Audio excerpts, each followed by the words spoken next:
Do y'all think this might be a problem?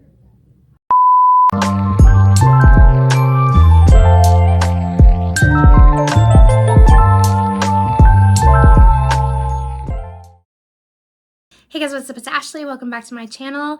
And as you can see, I have a major Boys of Tommen problem. But today I want to talk all things Chloe Walsh, because Chloe has written other books and I spent all of 2023 reading them. So I am here to give you a guide on all things Chloe Walsh, because Taming 7 is coming out this year. As I am filming this, it is January 3rd. We have just over 3 months to go until Claire and Gibbsy. And it's all I can think about. I mean, this is my Roman Empire. As this is a problem. Well, no, because it makes me happy.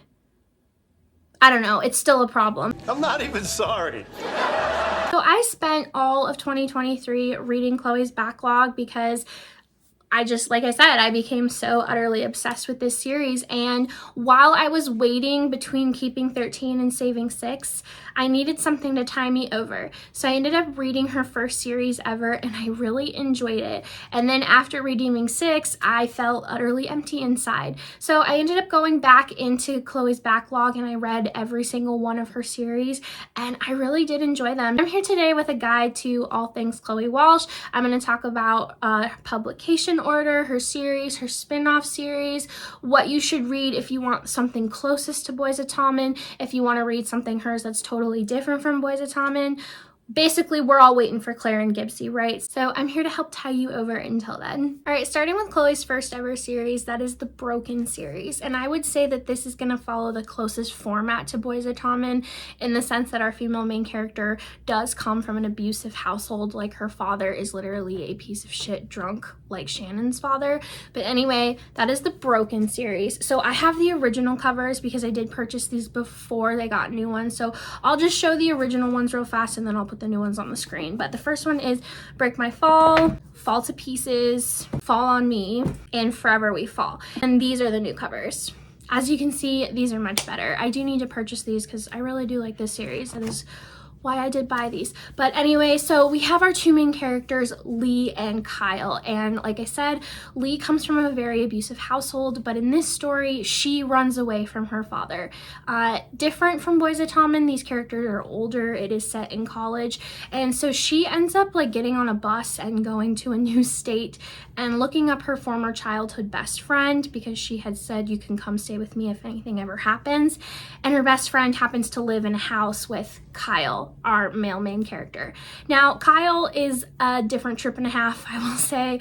Very interesting, but I really did like him. He has a lot of inner demons. He has inherited a multi-billion-dollar hotel empire from his grandfather, but the kick is that he didn't want any of this. His father wanted all of it. And his father hates him because his father didn't raise him. It's a whole thing. It's in the story. You'll really like it. Every book does end on a cliffhanger. It is a lot like this series where each couple is going to take several books to get their happy ending. But all 4 books, it is just Kyle and Lee. They are a lot shorter than the Boys of Tommen. It was a lot of fun. It was a good, fun time. I really enjoyed it. It just has some similar parts to Boys of Tommen. I can't explain it. It has a lot of drama, but it was fun. It was a good time. And then right after the Broken series, you have the spin-off series, which is Carter Kids. So the first book in the Carter Kids is Treacherous. Treacherous is the only one that I own, so I will put the others up on the screen. But this is the next generation after the Broken series. I have seen a few people on Bookstagram reading this one. I highly suggest reading the Broken series first. Like I said, this is the next generation, and this series happens to have, like I said, it has a lot of drama in the Broken series, and the drama from that, it carries over into this series. Like, there is decades long resentment and revenge, and people just can't get over their shit. And so, like I said, I just highly suggest starting with that series first. But if you don't want to, that's totally fine. So then the next series is Carter Kids, and the first book is Treacherous. And once again, we are going to have several books that are going to cover one couple. And in the first 4 books of this series, we are going to have Tegan and Noah. And this is a bullies to enemies to lovers relationship. This first book takes place their senior year of high school, and then the rest of the 3, it's a 7-year time jump because of the cliffhanger that happens at the end of this one. Noah is like an underground fighter. Tegan is an exchange student from Ireland. There's a little bit of bullying at the beginning of this story because Noah's stepsister hates Tegan. There's some jealousy there. Like I said, there's a whole thing. So the first book is Treacherous, and then the second book is Thorn. Then you have Tame, and then you have Torment. And all 4 of those books are going to cover Tegan and Noah. Then when you get into books 5 and 6, those were personally my absolute favorites. In fact, I think I would put those as my favorites of Chloe's after Boys of Tommen, and this is going to be a love triangle. And normally I hate love triangles, but this was done so well. Our female main character is going to be Hope Carter, and she is the daughter of Kyle and Lee. And this love triangle is with her husband Jordan, who she's been married to since her senior year of high school. It was a whole thing. Like I said, you're going to read about it in all of these books.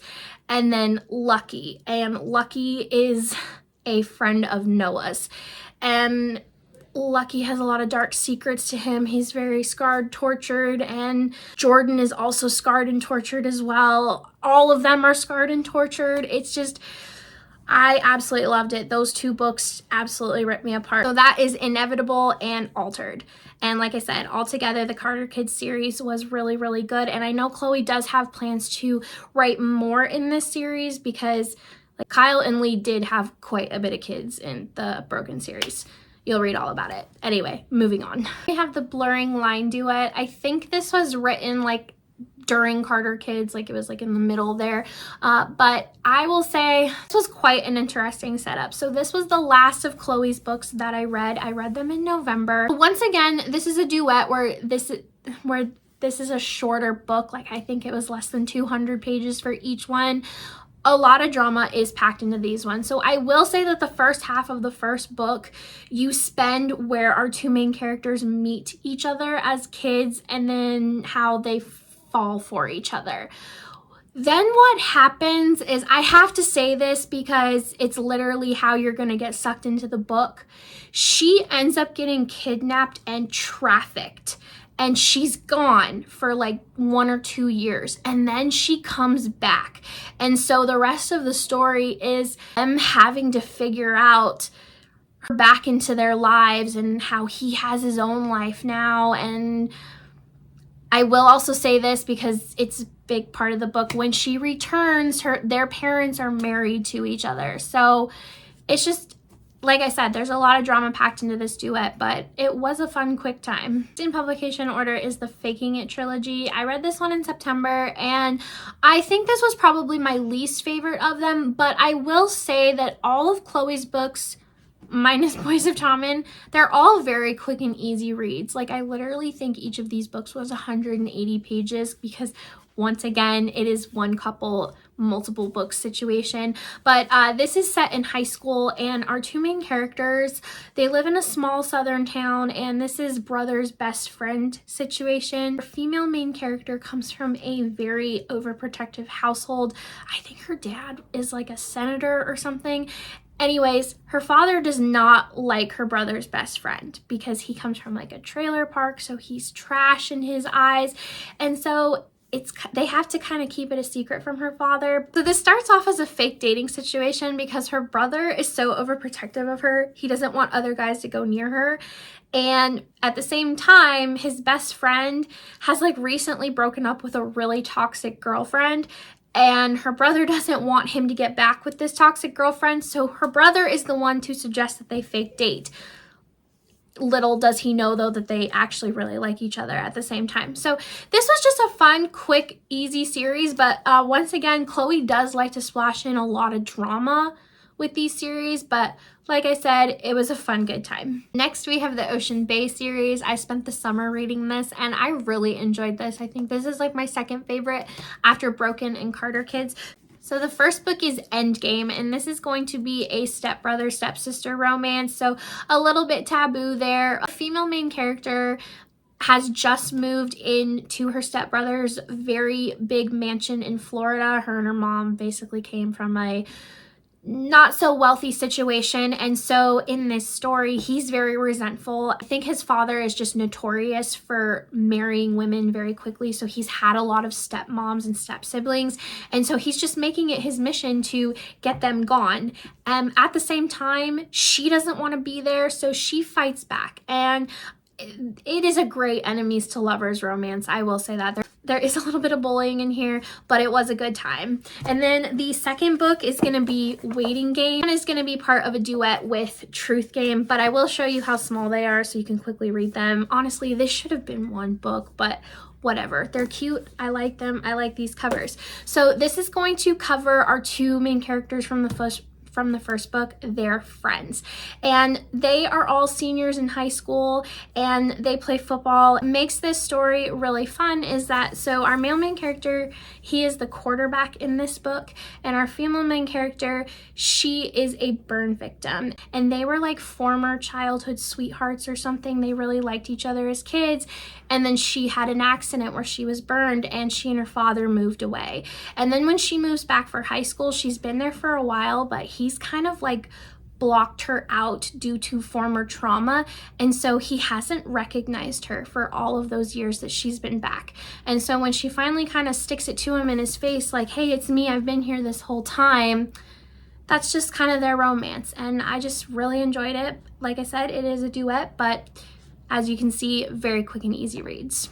And then last we have the Pocket series, and I would say that this one is going to be the exact opposite of Boys of Tommen. This is going to be the most different out of all of Chloe's backlog, but it was still a really fun time. So this is a 4-part series, same couple, but this is more romantic suspense than any of the other books. There's this big mystery going throughout the plot, but I will give you the setup. So prior to the story starting, our female main character had a boyfriend, and he ended up dead. Well, his twin brother has still not forgiven her to this day. And what the kick is that she and him had feelings for each other before she dated his brother, and then his brother wound up dead, but she's the one being blamed for it. So at the very beginning of the story, she is very ostracized from the town, from the school, and there's just a lot of secrets and everything going around with their parents, with the town itself, but it was really fun. And I did listen to this one on audio because they were on Hoopla, so it was a fun, quick time, and like I said, it was a nice suspenseful plot, so it was very different than any of the rest of her backlog. All right, and then of course we have Boys of Tommen. So your first 2 books are going to be Binding and Keeping 13, and this is going to cover Johnny and Shannon. Like we all know, these are the UK covers. I was sent these from Little Brown Books, I think, and I'm supposed to be getting Redeeming and Saving 6 soon, so really excited to add those to my shelf. But yeah, and then I have the Bloomsbury editions. Very, very pretty. I do like the ombre effect. However, my gripe is that these say young adult at the bottom. Yeah, I don't think there's anything young adult about this series, but maybe that's just my opinion. And then of course I have my OG babies. I'm so happy I have these because these are going to be unicorns, just like the Devil's Night series. And I have them and I'm happy, but I am really sad that none of the other covers are going to look like this. But I have my unicorns and I'm happy. And then I have the alternate covers that Chloe released last February because I had to jump on these. We're not going to talk about the fact that Saving 6 is shiny and the rest are matte. I don't know what Amazon was thinking when they printed that, but anyway, that is my Boys of Tommen collection. Hold on. Do y'all think this might be a problem? All right, well, that is going to do it for my guide to Chloe Walsh books, and I hope that you can find something new to read in this year while we are waiting for Taming 7, because like I said, 3 months is going to go by fast, but at the same time, it's not, because I need it now. So as always, don't forget to hit like, comment, and subscribe, and I will see you guys next time. Bye.